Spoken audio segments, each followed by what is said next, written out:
Hanging out here at the Northeast Dirt Modified Museum and Hall of Fame with Karl Schartner. We're going to get to know him here. These are who the heck is this guy? I kind of call these things right here. If you recognize the backdrop, well, then you were probably a fan of This Week on Dirt back in the day because that was the backdrop that was used on the TV show. How are we doing today, sir? I'm doing great, Doug.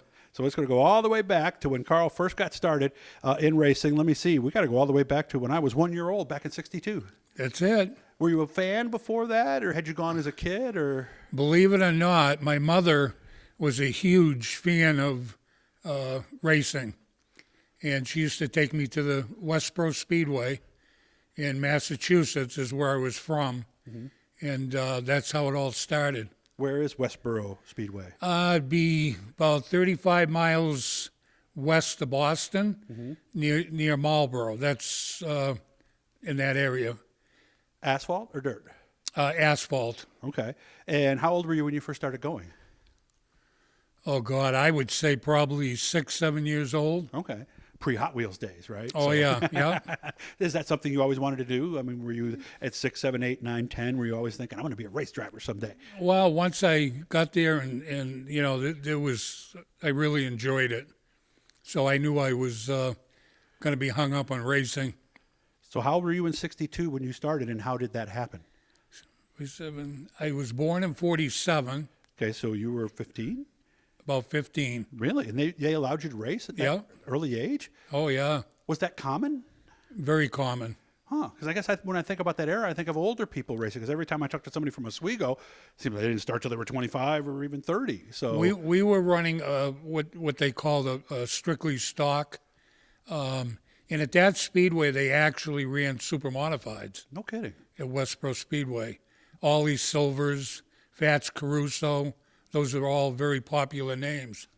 What was your first car? 49 Ford. Okay. Flathead or no? Flathead. I don't remember much about the 49 Ford. Was it like the 50 style or more like the 40s? No, more like the 50. Okay, so it was already to that next body style Right, yep. in that era. How'd you do? Do you remember the first night? I don't really remember. No?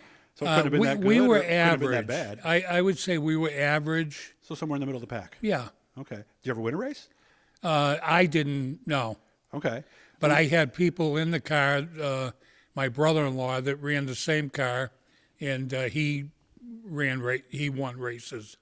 But is that when you kind of stepped out a little bit? Or I did step out a little bit. Okay. Was it before or after you got out of the service then? That was before. Before. Okay. So 62 to 66. Was it all at Westboro Speedway or did you do a little traveling too? We did traveling. We ran a little track up in New Hampshire called Brookline Speedway. And we also ran a few races at Hudson, New Hampshire. How'd you come to Syracuse in this area then? With work, the company I was working for had a chance to come out here and manage.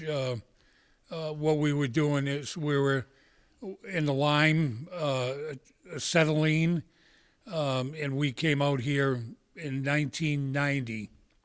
And in, oh God, what was it, 94, I purchased everything from the company I came out here with. Oh, so it became your business. So it became my business until I retired in 2008. And in 2008, Praxair picked me up with a contract.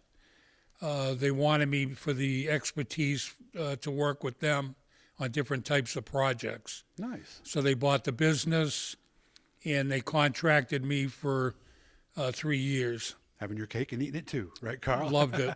You went into service in '66 in the Army, and a lot of people at that time went to Vietnam, but you told me you did not because of your mechanical ability. Correct. I went to school for airframe engine helicopter, and that sort of kept me stateside because we were doing a lot of repairs on helicopters that came in.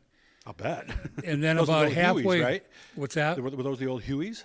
Right. Okay. CH-47s. And then about halfway through that, I ended up a mail clerk. Really? Yeah, That's an interesting turn. it was because they needed one, and I said, well, what the heck, I'll give it a shot. And it was probably the best thing I ever did. Well, weren't there a lot of ex-military in the post office because they liked the discipline that the military gave them, right? Correct. Okay. And you were in Fort Benning, Georgia, right? Fort Benning. Very famous Army base down there, right? Yes, it is. Okay. And everybody pretty much, well, most people go through Fort Benning at one time if they're in the Army, don't they? They do a lot of airborne AIT training there. 181st Airborne back at that time was there in the 182nd. Yeah, two very famous outfits right there that were very, very, well, I'm not going to say, because we did kind of lose Vietnam, but it was, that's another conversation for another day. So when did you get your son, Andrew, racing? Well, good friend of mine, Keith Titus, Page Transportation, talked to me and Andy Fusco about putting Andrew in a car that he had. Keith had half a dozen different cars. So we actually put Andrew in a copy of this car right here, the Champagne car that Jerry Gould built. And so that was his first year, and I believe that was 1998. 98 or 88? I thought he had the small block Super in 92, right? Oh, no, because he made mod lights after that before he got into the small blocks. Okay, it's my mistake there, guys. Yeah. So when did you build the car that my daughter drove?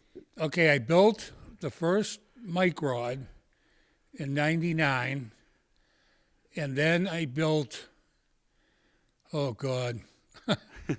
I built a total of 16 mic rods. That many? Okay. Right, and the one that your daughter drove, I believe, was 2002 or 2003, and that was a specially built car for Dave Kernan. He was a huge kid. Yeah. Not fat or anything. He just was tall. And yeah, because there was a lot of room in that car. Yeah. And she was 14 when she got in there, and so we had to sort of build it around him. Okay. And the guy that had me built it, Bernie, and I can't remember his last name,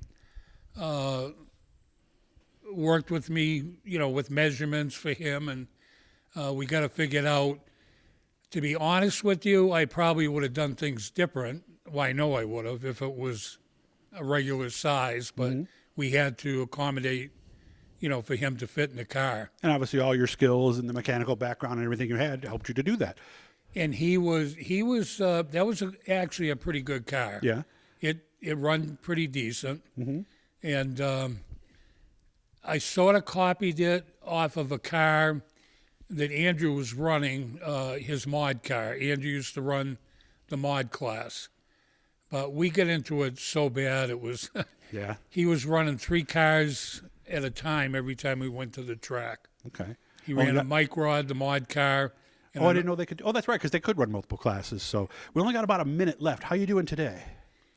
Today No, just in general, how are you? Oh, I've unfortunately was diagnosed with stage 4 cancer. I'm sorry. And that was in 2018. They found that I could go on medication Keytruda, which was, in my opinion, a lifesaver. Otherwise, you wouldn't be here, huh? Otherwise, I wouldn't be here. How are you feeling these days? I feel good. That's I'm good. tired. You look good. I'd like to lose a little weight. Yeah, you and me both. But the problem is this drug sort of made me put the weight on. Well, we'll keep you in our prayers, Karl. Well, thank you. We'll be back out here and see Karl again. Remember, they're also bringing some cars from the Northeast Dirt Modified Museum and Hall of Fame to the Finger Lakes Speed World at the beginning of March, very first weekend. Good to see you. Thanks for spending time with me today, and I wish you all the best, man. All right. Thank you, Doug.